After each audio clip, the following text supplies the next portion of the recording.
And once the polls close, all eyes will be on televisions across the country as the results start to come in. There are rumors floating on social media today that everything has to be tallied by midnight. That is not true. Investigative reporter Cheryl Mercedes is verifying the vote.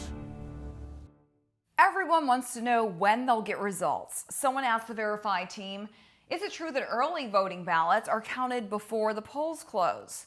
They are not. Those votes cast at the polls during early voting as well as absentee ballots are counted when the polls close tonight.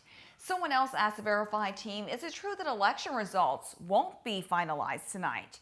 That is very likely. Federal law allows for states to take more than 30 days to finalize their results for the casting of electoral votes. And lastly, someone wanted to know, is it true that provisional ballots are only counted in close races?